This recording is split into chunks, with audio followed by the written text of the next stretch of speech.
Hello, I am विश्व दीपक। आज हम बात करेंगे फैब्रिकेशन ऑफ इक्विपमेंट या फैब्रिकेशन टेक्निक्स की। तो फैब्रिकेशन ऑफ इक्विपमेंट की हम बात करते हैं। Fabrication of equipment.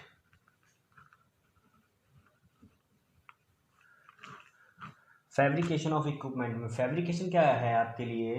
आपको कोई भी अगर आप इक्विपमेंट की जो परचेज कॉस्ट है उसमें क्या है आपका बहुत ज़्यादा लार्ज फ्रैक्शन का हम एक्सपेंस करते हैं। यानी कि आप मान लीजिए आपने कोई भी इक्विपमेंट परचेज किया, यदि वह इक्विपमेंट में उसका फैब्रिकेशन नहीं ठीक होगा तो वो आपका डिज़ायरेबल नहीं होगा। क्योंकि आपको फैब्रिकेशन की नीड इसलिए होती है क्योंकि जो प्रॉपर आपका जो मटेरियल है, ठीक है, उसमें उसकी कटिंग, उसकी ग्राइंडिंग, उसका जो शेप है, उसका साइज़ है, उसकी थिकनेस है, वो प्रॉपर वे में हो। तो जो केमिकल इंजीनियर्स होते हैं उनके लिए फैब्रिकेशन मेथड्स को, इक्विपमेंट के जो फैब्रिकेशन मेथड हैं और उनसे रिलेटेड जो प्रॉब्लम्स हैं उनको कंसीडर करना बहुत ही आवश्यक है। ठीक है, तो इसके रिगार्डिंग आपको जो फैब्रिकेशन टेक्निक्स होती हैं उनमें कौन कौन सी टेक्निक्स आपकी इन्वॉल्व होती हैं। तो फैब्रिकेशन टेक्निक्स में जो मेथड्स हैं, मेथड्स ऑफ फैब्रिकेशंस, उसमें हम बात करते हैं मेथड ऑफ फैब्रिकेशन, यानी कौन कौन से आपके फैब्रिकेशन के मेथड हैं। ठीक, तो फैब्रिकेशन के मेथड, मान ली आपका जो कोई भी एग्जैक्ट मेथड नहीं है किसी भी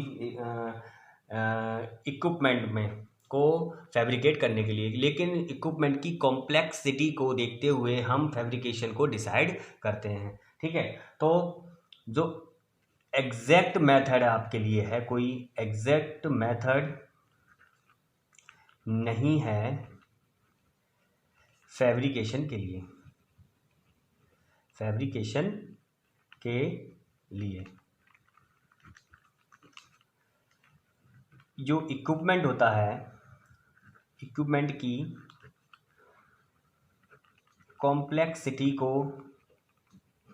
देखते हुए हम फैब्रिकेशन के मेथड को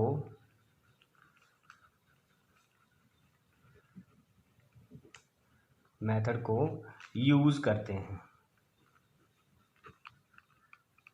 ठीक है, फैब्रिकेशन के मेथड को यूज़ करते हैं। ठीक है, तो इसमें क्या है, तो जो आपका कंप्लीट फैब्रिकेशन है उसमें आपकी जो आपका मान लीजिए कोई आपका इक्विपमेंट है, जैसे टैंक है, ऑटोक्लेव है, रिएक्टर है, टावर है, हीट एक्सचेंजर है।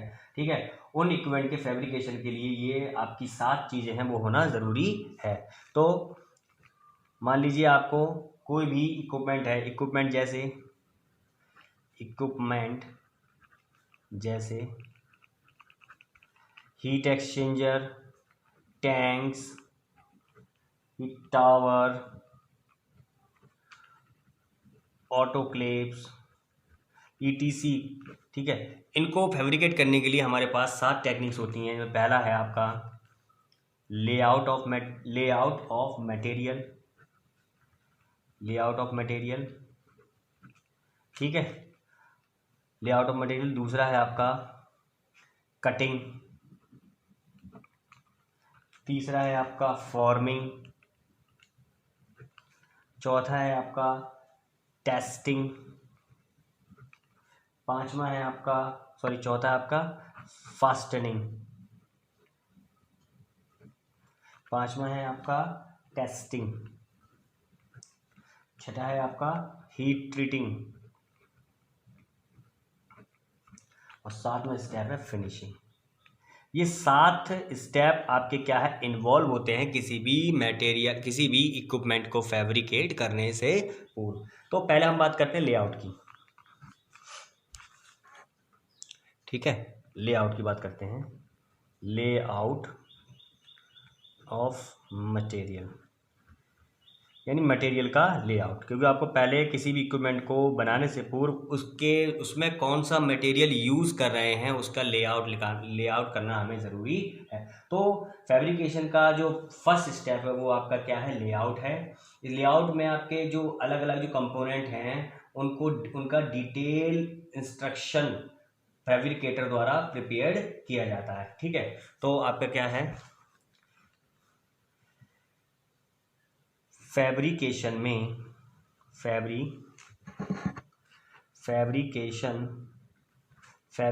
में लेआउट प्रथम स्टेप होता है, फर्स्ट स्टेप होता है, जिसमें फैब्रिकेटर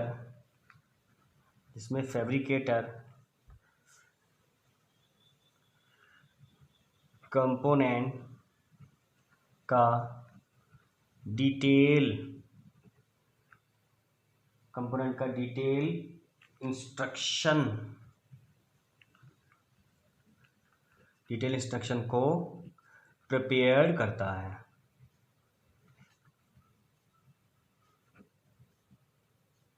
ठीक है, डिटेल इंस्ट्रक्शन को प्रिपेयर करता है। ठीक है, अब इसके बाद इसमें क्या होगा, आपका अब क्या करते हैं, फैब्रिकेटर ने आपका डिटेल एनालिसिस कर लिया उसका, ठीक, आपको फैब्रिकेटर ने बता दिया।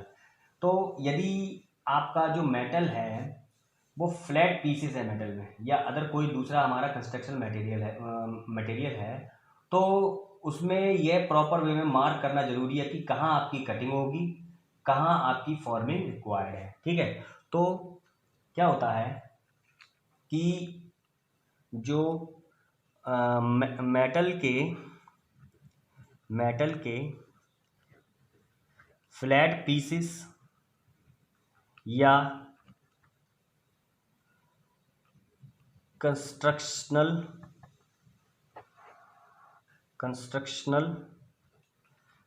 मटेरियल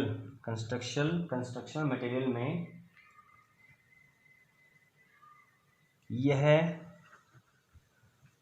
प्रॉपर इंडिकेट होना चाहिए कि कहाँ कटिंग होगी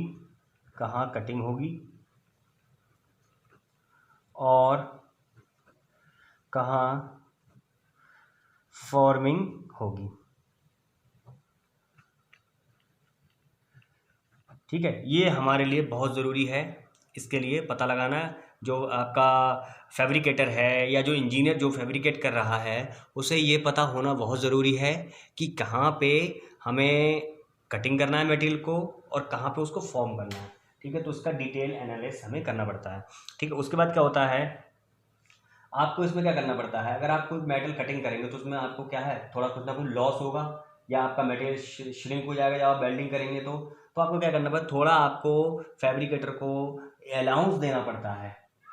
ठीक है, अलाउंस हमें बनाना पड़ता है। ठीक है, तो जो लॉसेस के लिए कटिंग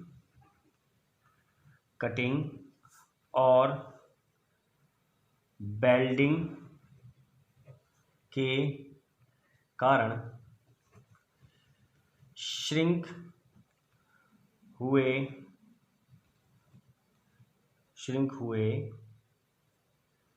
मटेरियल में लॉसेस को छूट देनी होती है।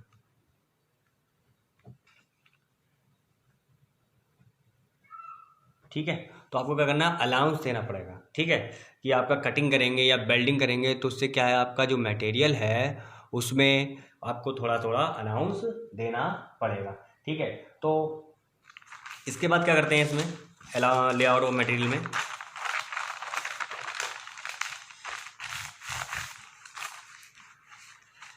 इसके बाद क्या है, आपने अलाउंस दे दिया उसको। ठीक है, अब क्या होता है कि आपका इक्विपमेंट को आपने शेप दे दी। ठीक है, तो आपको क्या है, आपको कहाँ उसको रखना है, उसका जो अटैचमेंट जो है उसको हमें बनाना पड़ता है। ठीक है, तो जो दूसरा स्टेप हमारे पास है वो क्या है, कटिंग। दूसरा स्टेप हमारे पास कटिंग। ठीक है, ये कटिंग में क्या चीज़ें होती हैं, तो कटिंग क्या होता है? कटिंग हमारे पास कई तरीके के मेथड्स होते हैं मेटल को कट करने के लिए, ठीक है, लेकिन जो आपका सबसे चीपेस्ट मेथड है वो शेयरिंग होता है। इसमें आपको क्या है, जो थिन शीट्स हैं उनको हम शेयरिंग मेथड द्वारा हम उसको कट करते हैं, ठीक है। और जो एज होते हैं शेयरिंग मेथड के ऑपरेशन द्वारा, वो आपके वेल्डिंग के लिए यूजुअल नहीं होते हैं। और क्या है आपका जो हमें क्या करना पड़ता है, उसमें हमें एडिशनल ग्राइंडिंग या ही मशीनिंग ट्रीटमेंट करना पड़ता है, ठीक। तो कटिंग क्या है, आपके पास जो कटिंग की टेक्निक्स हैं,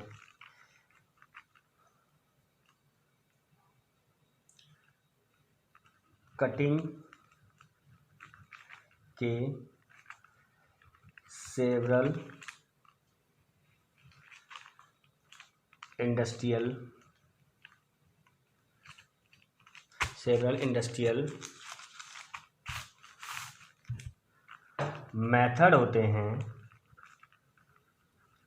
मेथड होते हैं, लेकिन शेयरिंग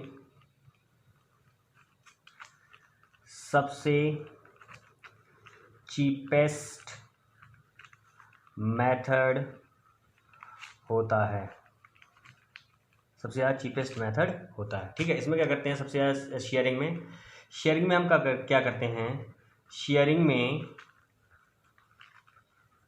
थिन मेटल शीट को कट करते हैं, ठीक है। लेकिन इसमें हमें अतिरिक्त ग्राइंडिंग करनी पड़ती है, क्योंकि शेयरिंग कटिंग में एजिस का कॉर्नर्स तरीके से, एजिस मतलब किनारे, एजिस का फॉर्मेशन हो जाता है,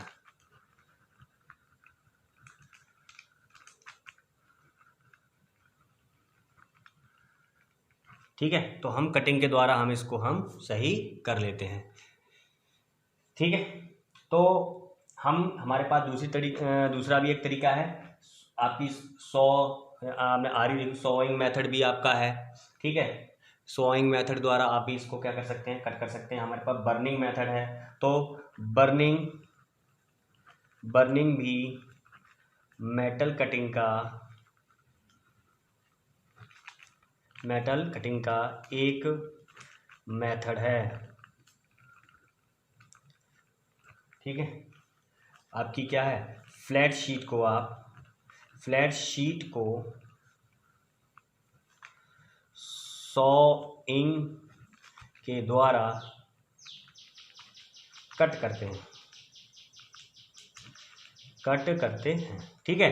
तो हमने देख लिया, अब वो क्या कर रहे थे, फैब्रिकेशन मेथड की, ठीक है। प्रोसेस इक्विपमेंट डिज़ाइन का टॉपिक है फैब्रिकेशन मेथड, हम उसकी बात कर रहे थे, तो उसमें हमने लेआउट और कटिंग को पढ़ लिया था, ठीक है। तो तीसरा हम बात करेंगे यहाँ पर फॉर्मिंग का। फॉर्मिंग में क्या होता है कि आपने मेटेरियल को कट कर लिया, ठीक है। तो हमारा जो नेक्स्ट स्टेप होता है उसको डिजायर्ड शेप में उसको प्रोवाइड कराना, ये हमारा नेक्स्ट स्टेप होता है।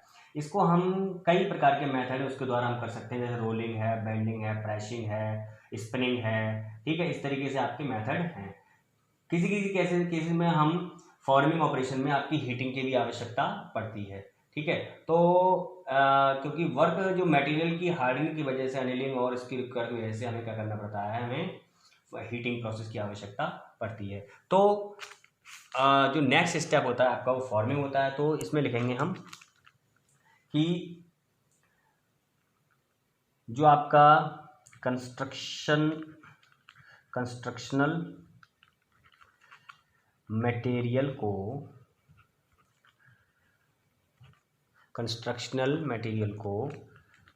कट करने के बाद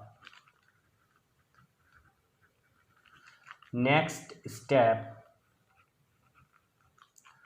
फॉर्मिंग होता है। फॉर्मिंग होता है। फॉर्मिंग स्टेप में हम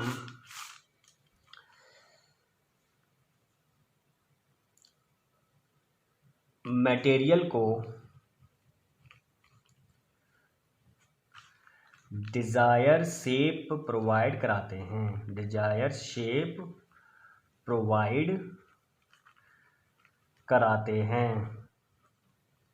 ठीक है, आपका डिजायर शेप आप उसको क्या करेंगे, प्रोवाइड कराएंगे। ठीक, देखिए इसमें हमारे पास जो फॉर्मिंग मेथड हैं बहुत कई प्रकार के होते हैं। फॉर्मिंग मेथड्स कई प्रकार के होते हैं, आपके कई प्रकार के होते हैं। जैसे आपके एग्जाम्पल लेते हैं, उसमें आपका रोलिंग है, बेंडिंग है, बेंड करना मटेरियल को, रोलिंग है, बेंडिंग है, प्रेसिंग है, स्पिनिंग है, ETC।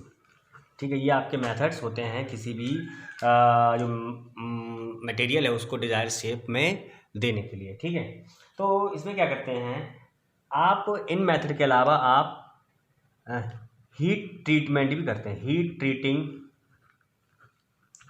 भी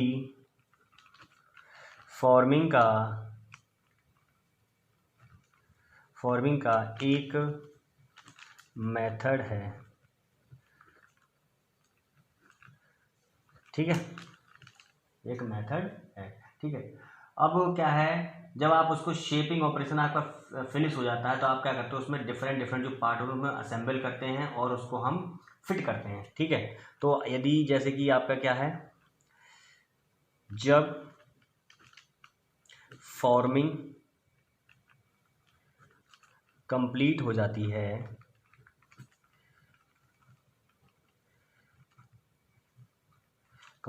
तब उसमें पार्ट्स को असेंबल्ड किया जाता है। असेंबल्ड किया जाता है। ठीक है, उसमें हम पार्ट्स को क्या करेंगे, असेंबल्ड कर लेंगे। ठीक है, तो ये उसको हम जो टेक्निक्स हैं वो आगे हम पढ़ेंगे, क्या किस तरीके से हम उसको फास्टन करते हैं, वो असेंबल्ड करते हैं। ठीक है, तो हमें क्या होता है कि हमें जो स्टेज होती है, ठीक है, फॉर्मिंग और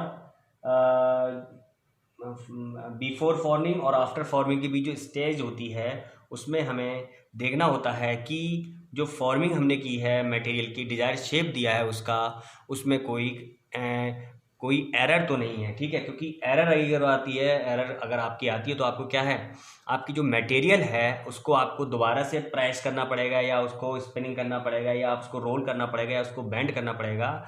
इसकी वजह से क्या है, आपका मटेरियल में जो लॉसेस की जो टेंडेंसी है वो इंक्रीज हो जाती है, और हमें मटेरियल में जो लॉस हो रहे हैं उसको हमें अवॉइड करना पड़ता है, क्योंकि कई सारे मटेरियल ऐसे होते हैं जो आपके बहुत ज़्यादा कॉस्टली होते हैं। ठीक है, जिसके कारण आपका जो इक्विपमेंट की कॉस्ट है उसमें इंक्रीमेंट हो जाता है। ठीक है, तो इसके बाद जो चौथा है आपका, वो है आपका फास्टनिंग। फास्टनिंग एक तरीके से बांधना उसको, या उसको डिजायर्ड शेप में उसको बनाने के बाद उसको रिविट करना। ठीक है, तो फास्टनिंग ऑपरेशन हम रिविटिंग या फिर आपका इलेक्ट्रिक वेल्डिंग है उसके द्वारा हम इसको फास्टनिंग कर सकते हैं। तो फास्टनिंग ऑपरेशन रिविट कर दीजिए, रिविटिंग के द्वारा करते हैं।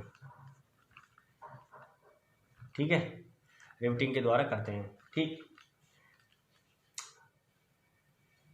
सुपीरियर रिजल्ट के लिए यानी अच्छे रिजल्ट के लिए हम इलेक्ट्रिक वेल्डिंग के द्वारा फास्टनिंग को कंप्लीट करते हैं।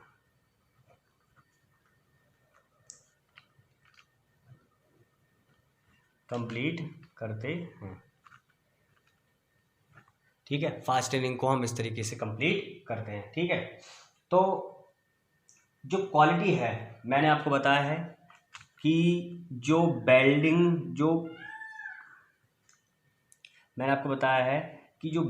है, ठीक है, वो आपकी जितनी ज़्यादा बेल्डिंग आप करेंगे, जितने ज़्यादा ज्वाइंट्स लगाएंगे, वो क्या करते हैं, आपके मटेरियल की स्ट्रेंथ को कम करते हैं।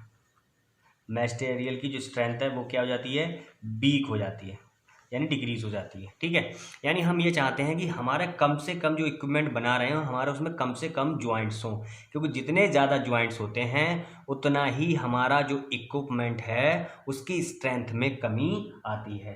ठीक है, तो जो बेल्ट की जो क्वालिटी है वो आपका एक इम्पॉर्टेंट पैरामीटर है। ठीक है, और ये इसलिए इम्पोर्टेंट है क्योंकि इसके बेसिस पर ही, यानी इस पर ही आपका जो प्रेशर है और जो कोरोसिव कंडीशन है वो वेल्डिंग पे ही हमारी डिपेंड करती हैं। तो क्या होता है इसमें, जो क्वालिटी है वेल्ड की, क्वालिटी ऑफ वेल्ड अच्छी होनी चाहिए, क्योंकि प्रेशर लिमिट और फ्लूइड कोरोसिव कंडीशन वेल्डिंग पर डिपेंड करती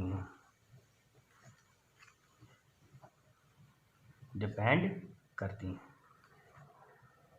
ठीक है, तो आपकी ये सब चीज़ें हैं वो वेल्डिंग पर डिपेंड करेंगी, इसलिए जो वेल्ड ज्वाइंट इफिशियंसी फैक्टर है वो आपका एक इम्पोर्टेंट पैरामीटर्स होता है। तो हम ये चाहते हैं कि जो हमने बेल्ट का यूज़ किया है, वेल्डिंग जो हमने की है, उसकी जो क्वालिटी है वो अच्छी होनी चाहिए, तभी वो ज़्यादा प्रेशर पर और हाई कोरोसिव फ्लूइड पर विदस्टैंड कर पाएगा।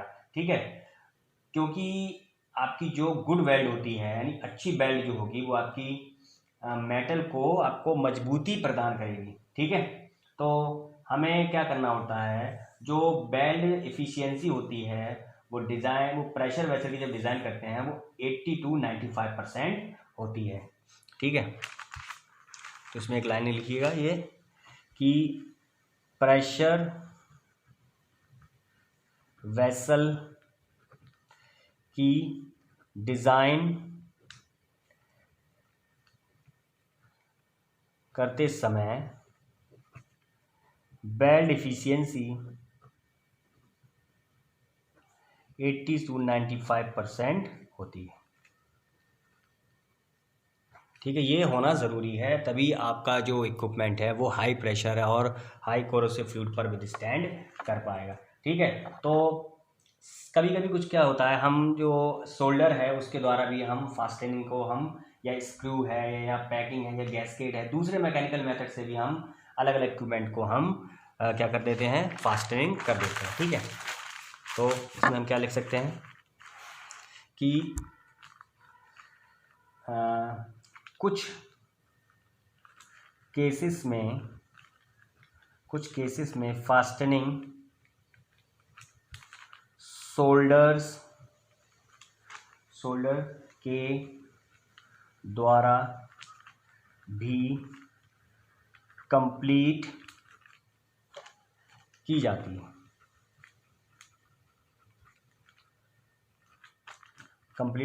है। ठीक है, और दूसरे मेथड जैसे आपका गैसकेट्स है, ठीक है, आपका पैकिंग है, आपका स्क्रू है, और मैकेनिकल मेथड के द्वारा और मैकेनिकल मेथड्स के द्वारा फास्टनिंग कंप्लीट की जाती है। ठीक है, ये हमारे पास हो गया। सही है, तो हमने क्या कर लिया इसमें, हमने पढ़ लिया है लेआउट, कटिंग, फॉर्मिंग और फास्टनिंग। ठीक है, तो जो आपका जो नेक्स्ट लेक्चर होगा उसमें हम इसके जो रिमेनिंग पार्ट्स बचे हुए हैं उनको हम डिटेल्ड एनालिसिस करेंगे। आज के लिए इतना ही काफ़ी है। Thank you class.